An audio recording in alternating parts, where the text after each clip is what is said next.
There's a race for president of the United States. The current sitting president is running for re-election. 3.5 months from the election, he decides not to run. The sitting vice president then takes the mantle, running against a former president of the United States who had been running for 10 years with 107 days. People didn't used to get sick of the candidates because you barely ever saw them unless you happened to be standing at the back end of a train. But now we never stop seeing them. The winner in modern elections comes down to who we're less tired of. Bill Maher just went full fireworks on Kamala Harris, and it was pure comedy gold. The bold host tore apart Harris's confusion and disconnect, saying she's still totally out of touch with everyday people. Maher's roast was sharp, energetic, and absolutely hilarious. You've got to watch this. When Joe Biden was still hanging on to be the candidate, many of the pundits said that to switch him out this late would cause chaos. Yeah, that was never my position. And indeed, what happened was Kamala Harris said, "Oh, look, I guess it's my turn." And the next day, a grateful nation handed her $500 million. The only reason we stay stuck in permanent campaign mode is money. It's estimated this year that $16 billion will be spent on political ads. It's time we admit that the endless campaign exists only to enrich advertisers, political consultants, and what's left of the news media. The DNC never fully thought through the risks before choosing Kamala Harris as their 2024 nominee. The problems actually began long before that. Joe Biden refused to step aside early, and the party kept backing him until his disastrous debate pushed everyone into panic mode. When Harris was suddenly pushed into the spotlight, party leaders tried to cover the chaos with a huge pile of cash, hoping money alone would steady the campaign. But it hardly helped. The extra funding didn't fix the message, calm voter worries, or rebuild trust. In the end, it felt like a rushed gamble with no clear plan for holding on to power. And the fact that we're just getting to know Kamala isn't bad. It's great. Great for her, great for the country. People didn't used to get sick of the candidates because you barely ever saw them unless you happened to be standing at the back end of a train. But now we never stop seeing them. The winner in modern elections comes down to who we're less tired of. They're just constantly on us. TV, radio, the mail, on our phones, texting. Hey, Bill, Tim Walz here. You up? They're everywhere all the time. Jesus Christ, off. Let mommy put her purse down. Maher pushes back hard against Kamala Harris's defenders who claim voters didn't have enough time to get to know her because the campaign was short. But Maher isn't buying it, and honestly, it's a weak excuse. Harris had nearly $500 million to work with, an enormous budget by any standard. She poured massive amounts of money into constant ads, celebrity shoutouts, and perfectly staged events. A-list stars with huge followings blasted her face and slogans all over social media. Lack of visibility wasn't the problem. If anything, it was too much. Voters saw plenty of Kamala, her message, her branding, and her entire presentation. The real issue, as Maher points out, is that people were already worn out by her long before Election Day. Vice President Harris, in her new book, said it was, quote, recklessness for former President Biden's allies to leave the decision about running for re-election up to him and his family. Do you agree with her? Was it recklessness?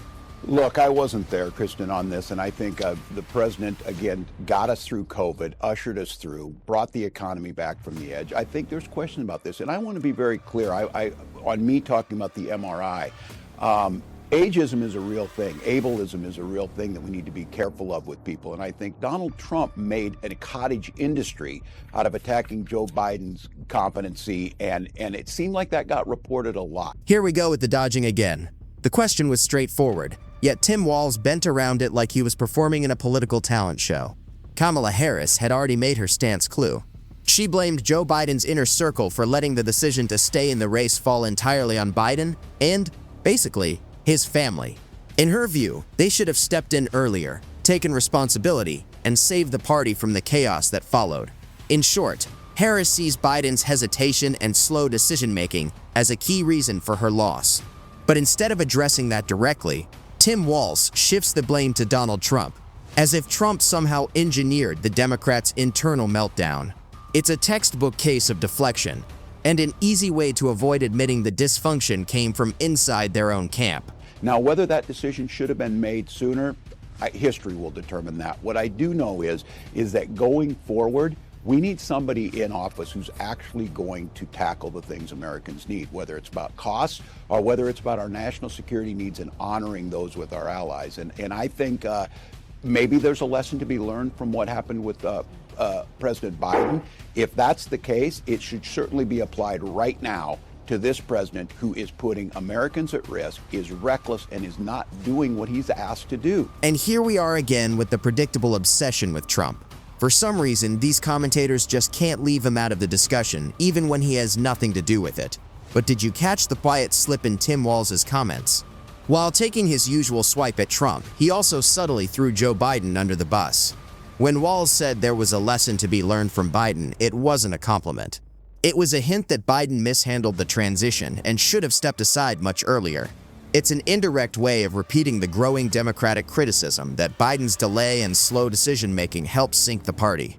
So while Walz tried to distract everyone with another Trump mention, he accidentally strengthened the very point Harris and others have been making all along. Former Vice President Kamala Harris has left the door open to potentially run for office again. Do you still think she's the strongest person to run for president in 2028? Well, I'm glad she's out there, and I'm glad a whole lot of other people are out there, because I think Donald Trump sucks up so much oxygen.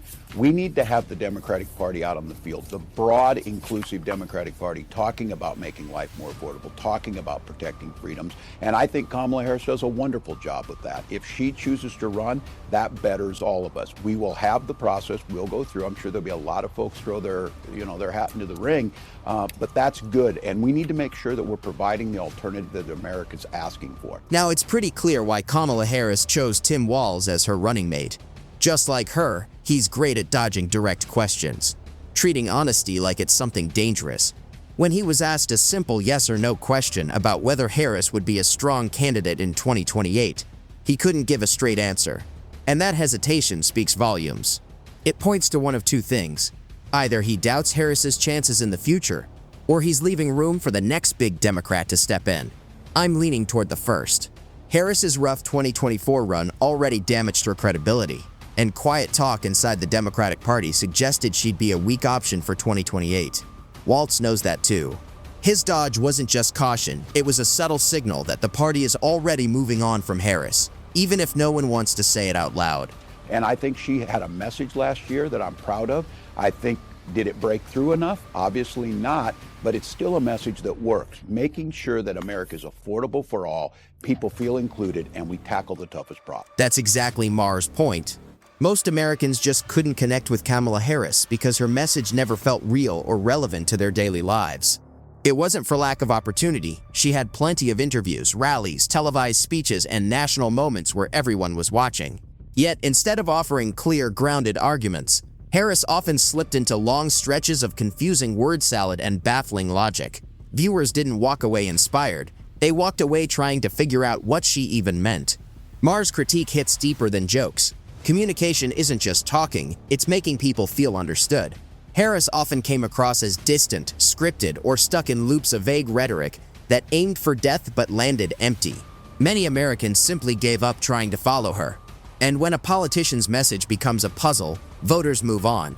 Maher wasn't exaggerating. He was calling out a real frustration Harris never overcame. What was the primary reason, do you think, that you lost? There are many factors, I think, that played into the outcome of that election. But I think probably one of the biggest in my mind is we just didn't have enough time. We didn't have enough time. We didn't have enough time. Oh, yeah. And, one of the reasons I wrote the book is this is unprecedented. Think about this. Yeah. That there's a race for president of the United States. The current sitting president is running for re-election. 3.5 months from the election, he decides not to run. The sitting vice president then takes the mantle, running against a former president of the United States who had been running for 10 years with 107 days. At this point, many critics see Kamala Harris as someone who tweaks her message to fit her campaign narrative. Her recent claim that Donald Trump had an advantage as a former president doesn't hold up. Harris herself was the sitting vice president while running, which should have given her at least as much, if not more, political clout. The irony grows when you consider what she conveniently leaves out about her own role in the Biden administration. Critics point out that Democrats spent years attacking Trump with investigations, legal battles, and nonstop scrutiny that shaped the election landscape. They questioned his fitness, mocked him, dismissed his supporters, and painted him as a national threat. Those narratives and scandals dominated the campaign. For Harris to now suggest Trump had an unfair edge is misleading at best, another example of shifting blame instead of owning her own failed strategy. Another piece of what is unprecedented and a bit historical about that race, it is the closest presidential race in the 21st century in terms of the outcome. Wow. Yeah. You know, say that again, because he likes to say over and over again he's got a mandate. And that's part of why I wrote this book, because history will talk about this race. It is part of American history. And it was important to me that when history is written, that my voice be present. Sometimes it's hard to understand the applause for Kamala Harris, since she rarely offered anything truly clear or grounded. But the bigger picture is Trump's 2024 win, which had more to do with results than rhetoric. He captured 312 electoral votes to Harris's 226, won the national popular vote for the first time in 20 years, and benefited from shifting demographics and voter trends. Exit polls showed he gained support among several minority groups and new or returning voters frustrated by economic issues like inflation and the rising cost of living. For many Americans, his victory wasn't just about admiration for Trump, it was a rejection of the status quo, economic uncertainty, and dissatisfaction with the party in power. Meanwhile, Harris struggled to connect, communicate, or persuade voters. Applause and celebrity endorsements couldn't fix her vague messaging, confusing delivery, and unfocused campaign. Trump, on the other hand, turned a frustrated electorate, economic worries, and changing voter coalitions into a decisive win. His victory wasn't just a political comeback, it reflected a broader rejection of the country's current direction, proving that clarity, momentum, and strategy ultimately decided the outcome.